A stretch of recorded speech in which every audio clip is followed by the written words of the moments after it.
warahmatullahi wabarakatuh. Okey, selamat menonton di Seriti Tafiz Al-Ukhwah channel YouTube. Jangan lupa sebelum kita belajar, pasal niat saja aku menuntut ilmu kerana Allah Ta'ala. Ulang sekali lagi, saja aku menuntut ilmu kerana Allah Ta'ala. Ulang sekali lagi, tak dengar. Mulut terbuka, sahaja aku menuntut ilmu kerana Allah Ta'ala. Okey, insyaAllah pada hari ini kita akan belajar tajuk apa hari ini? Berkaitan dengan sirah Nabi Muhammad sallallahu alaihi wasallam. Jangan malas buka selawat sallallahu alaihi wasallam. Okey, muka surat 116 di UPKK. UPKK 116. Pelantikan Nabi Muhammad sallallahu alaihi wasallam sebagai rasul. Okey, insya-Allah. Banyak ni. Banyak nak kena baca semua ni kan. Tapi yang punya malas baca, itu yang susahnya tu. Okey, insya-Allah pada tajuk pada hari ini Ustaz buat ringkasan. Kamu boleh baca di buku tersebut dan usahakan buat ringkasan di depan ini. Pelantikan Nabi Muhammad sallallahu alaihi wasallam. Pelajaran yang pertama, sirah yang anak-anak kena tahu. Kalau belajar Siti Al-Ukhwah tahun 4 kena tahu. Pelantikan Nabi Muhammad SAW dilantik sebagai naik pangkat Nabi. Naik pangkat pada gelaran Rasulullah SAW. Okey. Jadi di sini kita tahu bahawa satu sejarah Rasulullah SAW. Sebab tu anak-anak kena tahu sirah Nabi Muhammad SAW. Ketika Nabi Muhammad SAW dilantik kepada Nabi, gelar kepada Rasul, ketika itu Nabi Muhammad SAW umur 40 dalam bahasa Arab Al-Baun. 40 dalam bahasa Arab Al-Baun. 40 ketika itu umur Rasulullah SAW beruzlah. Nama tepatnya Gua Iraq. Kita tahu Gua Iraq ketika itu. Bila beruzlah ni bertempat di sana, maka Rasulullah SAW tiba-tiba didatangi oleh Malaikat Jibril. Malaikat Jibril kata, apa perkataan wahyu pertama? Kelas apa tu? Tengok apa? Baca surah apa tu? Iqra. Okey, sebab Iqra, maka Rasulullah SAW berkata apa? Ma ana bi qari. Ma ana biqari.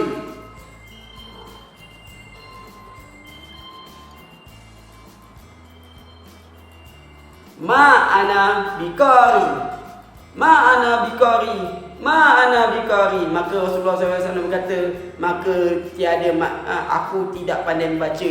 Aku tidak pandai membaca. Kenapa? Rasulullah SAW adalah seorang yang ummi, yang tidak pandai membaca dan tak pandai menulis. Tapi dengan kuasa Allah Ta'ala mengizinkan Malaikat Jibril peluk Rasulullah SAW, kata, Iqra wahai Muhammad. Maka Rasulullah SAW pun membaca Iqra. Alhamdulillah, dengan kuasa Allah Ta'ala Nabi Muhammad SAW pun dapat membaca. Jadi di situlah, dalam suasana itu, ketika lepas baca, Rasulullah SAW pun balik jumpa Sayyidina Khadijah ketika itu. Dan Sayyidina Khadijah, bila dah jumpa Sayyidina Khadijah, masa tu jumpalah Sayyidina Khadijah selimutkan Nabi Muhammad SAW. Kenapa Rasulullah SAW terkejut? Ketakutan. Ialah tiba-tiba datang Malaikat Jibril, terkejut. Masa tu Malaikat Jibril lah datang tu baca. Jadi Nabi Muhammad SAW terkejut. Maka balik rumah, si isterinya Sayyidatina Khadijah pun selimutkan baginda Rasulullah SAW. Dan ketika itu dan sebab itu Sayyidina Khadijah pun membawa Nabi Muhammad SAW pergi jumpa Warakah bin Naufal. Okey, namanya Warakah bin Naufal. Kena ingat tu. Orang pendeta namanya Warakah bin Naufal. Naufal. Orang pertama, kena ingat lagi nama ni. Warakah bin Naufal adalah seorang pendeta ataupun seorang padri Nasrani. Tapi dia yang beriman pada ahli kitab ketika itu. Dan dia berkata bahawa dia tengok bahawa Nabi Muhammad SAW mempunyai tanda-tanda kenabian, mempunyai tanda-tanda kerasulan. Kenapa? Warakah bin Naufal mengatakan bahawa tanda-tanda yang pada Rasulullah SAW ni adalah pernah berlaku kepada Nabi Musa dan nabi-nabi terdahulu sebelum Nabi Muhammad SAW. sebelum iaitu tanda-tanda Nabi menjadi Rasul.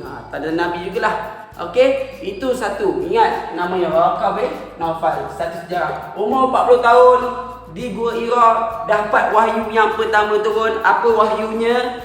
Dan selepas itu balik Sayyidatina Khadijah membawa Nabi Muhammad SAW pergi jumpa Waraqah bin Naufal. Waraqah bin Naufal ini untuk bukan menelik. Maksudnya dia tengok, ini ada ahli kitab. Ketika tu zaman tu pendeta-pendeta dia kata ini adalah tanda-tanda Nabi dan tanda-tanda Rasul.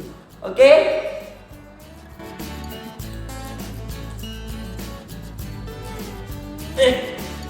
Jangan lupa tekan butang bawah tu. Support sikit, okey? Dan tambahan pula kena ingat nota Ustaz bagi ketika Rasulullah SAW menjadi seorang Rasulullah SAW, Nabi mendapat wahyu untuk diri dia sendiri. Tetapi apabila sudah dilantik oleh Rasulullah SAW menjadi gelaran Rasulullah SAW, Nabi kepada Rasulullah itu apabila jadi title, naik pangkat, maka kena buat lagi kerja lagi banyak, iaitu mendapat wahyu dan minta sampaikan kepada umatnya. Itulah Rasulullah SAW. Jadi ketika itu apabila namanya dakwah, untuk menyampaikan dakwah itu tentang Islam, cerita tentang Islam, maka ada dua title. Dua title dakwah. Dan dakwah. Terbagi kepada dua jenis dakwah. Pertama, dakwah sulit. Kedua, dakwah terbuka. Dakwah ketika zaman Nabi Muhammad SAW. Ini kena sirah, kita kena hayati. Kalau kita tak hayati, macam mana kita nak sayang Rasulullah SAW? Kerana ada Nabi lah, kerana ada Rasulullah lah, kerana membuatkan dakwah ini, maka takkan sampailah Islam tu kepada kita. Kalau Nabi tak sampaikan dakwah Islam ni kepada umat-umatnya, maka kita pun tidak dapat Islam. Bahaya bila kita tak dapat Islam, kita tak dapat hidayah satu Malaysia ni, maka masuk neraka lah semua. Macam tu lah kan. Anggaran ni kan. Jadi dakwah kepada dua. Pertama, dakwah sulit. Kedua, dakwah terbuka. Dakwah sulit. Apa dah ketika zaman Nabi Muhammad SAW menyampaikan dakwah secara susah. Cara susah. Cara susah macam mana? Apabila dapat perintah daripada Allah Taala, ya ayyuhal mudassir, wahai orang yang berselimut, hingga ilahiyah ayat mengatakan bahawa Rasulullah SAW kena dakwah secara sulit ni. Yang itu secara macam mana? Habis dakwah pula cara macam ini, senyap-senyap, tak boleh kecoh. Cara senyap-senyap, tak boleh kecoh-kecoh. Okey? Sulit, dakwah sulit, senyap-senyap, hanya kepada keluarga-keluarga sahaja. Ini peringkat yang pertama. Keluarga-keluarga, senyap-senyap pada keluarga-keluarga. Jadi sulit. Bukan pada semua dulu. Mula-mula peringkat yang pertama sulit. Senyap-senyap tu pergi jumpa mana yang Rasulullah SAW kenal, pada ahli keluarganya, pada keluarga-keluarga ahli kerabatnya, dan pada hamba-hambanya, pada kenalan-kenalan sahabat-sahabat Nabi Muhammad SAW. Dakwah tentang Islam, sampaikan tentang Islam sikit-sikit. Apa benda yang seruannya tentang Islam nanti saya akan sampaikan sejak ini. Okey? Ini sulit keluarga-keluarga. Dalam tu awak tengok pusat bawah sekali ada 117. Tengok golongan awal yang memulai Islam ada 5 nampak bawah tu. Yang itu contoh salah satu lah. Yang wanita siapa? Sayyidatina Khadijah, iaitu isteri Nabi Muhammad SAW. Lelaki, siapa lelaki? Sahabatnya Abu Bakar Siddiq. Terusnya kanak-kanak siapa? Kanak-kanak yang kita tengok Ali bin Abi Talib. Lepas tu hamba lelakinya Zaid bin Arisah. Terusnya hamba perempuan Ummu Aiman. Itu contoh yang awak nampak bawah tu lah kan. Nampak bawah ni kan. Ada bawah ni. Ini kisahnya. Yang kerabat-kerabat dia dulu. Ni. Dakwah sulit dulu, senyap-senyap, keluar-keluar dulu. Itu senyap-senyap dulu. Barulah masuk perintah Allah Ta'ala seterusnya muka surat sebelah. Awak tengok muka surat sebelah. Barulah Allah Ta'ala perintah kepada Nabi Muhammad SAW dakwah secara terbuka. Dakwah secara terbuka pula. Tadi sulit, ini terbuka. Tadi ada golongan kan? Golongan kan? Ini terbuka pula. Muka surat 118 sebelah. Maka muncullah dalil Allah Ta'ala perintahnya A'udzubillahi minasyaitonirrajim. Fasda bima tu'maru wa a'rid 'anil musyrikin. Surah Al-Hijrah ayat 94. Dakwah secara terbuka. Setelah ramai penduduk Mekah memeluk Islam, maka berita telah tersebar di kalangan musyrikin dan kalangan Arab semua. Maka ketika itu Allah Ta'ala memerintahkan Rasulullah ayat tadi. Kemudian Nabi Muhammad SAW mengumpulkan golongan Arab semua kabilah-kabilah, kumpulan-kumpulan semua, Bani Hashim, Bani semua berkumpul. Maka di bukit kaki As-Safa. Lalu baginda Rasulullah SAW terus terang cakap, wahai kaum Arab semua, aku ni diutus oleh Allah Ta'ala yang dilantik sebagai Rasulullah SAW untuk menyeru manusia bahawa hendaklah kamu supaya mentauhidkan Allah Ta'ala dan meninggalkan segala perkara yang mungkar. Janganlah kamu sembah berhala. Itu Rasulullah cakap pada kaumnya.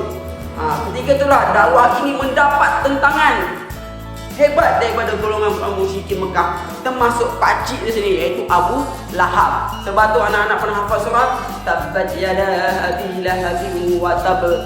Kenapa? Itu surah untuk laknat kepada Abu Lahab. Kenapa? Dia yang menentang dakwah Rasulullah SAW ketika terbuka ini. Ketika itu Rasulullah SAW naik bukit apa? Bukit Safa. Nanti kalau kamu insyaAllah doa-doa kamu pergi umrah, pergi haji, kamu akan pergi ke bukit tu. Safa, Marwah, Safa, Marwah, Safa, Marwah. Kamu akan inna Safa wal Marwati min sya'ahirillah.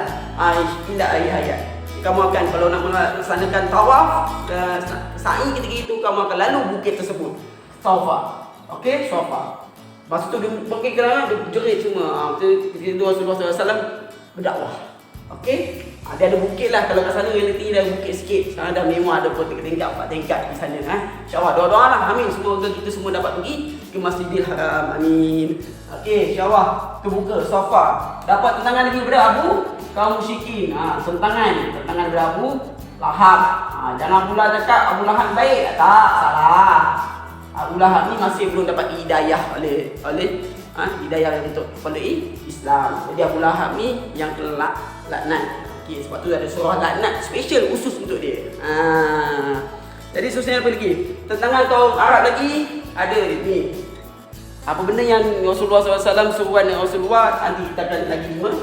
Jadi ingat, dakwah bersulit, terbuka Safa dari Abu Lahab bila Abu Lahab. Ketika itu kaum Arab pun masih tak suka lagi dakwah Rasulullah SAW. Boleh tengok 119. Tentangan kaum Arab, kaum Quraisy terhadap lawan Nabi Muhammad SAW. Ketika itu Nabi Muhammad dilemparkan najis ketika solat. Nabi Muhammad SAW tengah solat, tiba-tiba dilemparkan najis naik kuda. Naik kuda. Diejek-ejek dengan panggilan orang gila. Muhammad orang gila, dia tak betul. Tak apa-apa, kita sembah bahala kita lagi betul. Itu dah salah. Itu mereka ketika itu, kerana mereka tidak mendapat hidayah. Waktu ketiga, dilemparkan kotoran setiap kali baginda melalui lorong-lorong di kota Makkah. Setiap kali Rasulullah SAW lalu tengah jalan, tiba kena baling barang. Sebab apa? Dia kata Muhammad gila, Muhammad ahli sihir. Banyak dicerca, dimaki-maki. Kerana kata Nabi Muhammad SAW membawa agama yang tak betul ketika itu. Okey, zaman Arab ketika itu. Yang keempat, Nabi juga ditawarkan pangkat, harta dan wanita dengan syarat baginda menghentikan ajaran Islam. Tapi ketika itu sebarang Nabi Muhammad SAW tidak terberdaya langsung dengan agama, tawaran-tawaran kaum musyrikin, maka diteruskan dakwahnya. Yang kelima, mengancam Abu Talib dan kaum Bani Hashim dipulaukan makanan dan pakaian dan disekat. Jadi kita seorang pendakwah, ingat baginda Rasulullah SAW menyeru. Apa benda yang disuruhnya? Suruhan. Apa benda yang disuruh sampai Arab tak suka Nabi Muhammad ni? Suruhan Nabi Rasulullah ketika itu kaum musyrikin. Apa suruhan-suruhan dia? Ada 5 1, 2, 3, 4, 5. Muat tak muat saya tulis. Yang pertama, mentauhidkan Allah. Iaitu mengesa Allah. Maksudnya hendaklah kamu semua beriman kepada Allah, jangan sembah pada berhala. Yang kedua, menghentikan peperangan. No war. Bahasa Inggeris no war. Jangan berperang, tolong jangan berperang. Sebab Arab-Arab ni suka berperang. Ketiga, beribadat kepada Allah.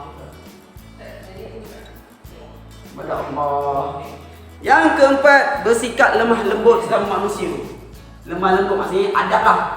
Saya ringkaskan, adab. Beradab dengan manusia. Sebab zaman dulu kaum musyrikin, kaum ni semua tak jaga adab. Dia orang jumpa siapa-siapa dah, dia orang gaduh, suka bersekita, suka gaduh sana, gaduh sini, tunggu sana. Tengok yang miskin dia hempas, dia tarik-tarik semua. Dia tak hormat antara satu sama lain. Yang terakhir, bersatu padu. Bersatu padu. Maksudnya bekerjasama. Kerana apa? Ketika itu zaman Rasulullah SAW, kaum Arab semua ni dia banyak kabilah berkumpulan. Asabiah, kumpulan ni, kumpulan bani ni, banyak orang bani. Yang bani yang paling yang agung duduk atas, yang paling hina duduk bawah. Dia main pangkat-pangkat. Tak boleh macam tu. Islam tak ajar macam tu. Islam utamakan agama dahulu, diaulakan dulu, barulah diri semua itulah. Jadi kamu akan belajar nanti bila kamu dah besar nanti. Sebab tu utamakan Islam, tinggikan Islam. Inna Islam sebenarnya Islam tu tinggi. La yu'la alaihi. Dan Islam tu dia ada siapa yang boleh mendahului Islam tu. Jadi kena letak Islam tu utama, bukan Melayu dulu. Islam dahulu baru Melayu. Sebab tu kamu kena ada agama Islam dulu, baru kamu boleh pegang bangsa kamu. Okey, ingat benda tu pegangan yang diajar oleh agama Islam dan diajar oleh Rasulullah SAW. Ingat sifat Rasulullah yang pertama, mentauhidkan Allah, sembah Allah saja. Sebab tu kamu kena lafaz syahadat, asyhadu alla ilaha illallah wa asyhadu anna Muhammadar Rasulullah. Tahun 1 kamu dah belajar kan? Kedua, nawar, tak ada buat perang lah, jangan perang. Arab suka perang, angkat pedang, angkat senjata. Tiga, ibadat kepada Allah, fokus kepada Allah. Sebab tu kalau nak belajar, sahaja aku menuntut ilmu kerana Allah Ta'ala. Inna solati wa nusuki wa mahyaya wa mamati lillahi rabbil alamin. Terusnya adab. Kena hormat, saling hormati. Dan kamu dah belajar kan dalam UPKK, adab ni kita akan belajar dalam UPKK bab tajuk adab. Dan yang terakhir, bersatu padu. Jadi itu saja kelas kita pada hari ini berkaitan dengan pelantikan sirah pelantikan Nabi Muhammad SAW menjadi seorang Rasul. Ingat macam mana Rasulullah SAW mendapat wahyu. Dari lepas itu kena dakwah secara sulit dan cara terbuka. Jadi itu saja kelas kita pada hari ini. Apa yang baik itu dari Allah Ta'ala, apa yang kurang itu dari Ustaz sendiri. Semoga kamu semua faham sirah ini. Kita kena hayati sirah ini kerana Nabi Muhammad SAW adalah idola yang pertama yang kamu kena tanam dalam diri kamu. Ingat, jangan lupa selawat, sallu ala Nabi. Allahumma salli ala Sayyidina Muhammad. Banyakkan berselawat. Nak hidup tenang, nak hidup bahagia, banyakkan berselawat. Assalamualaikum warahmatullahi wabarakatuh.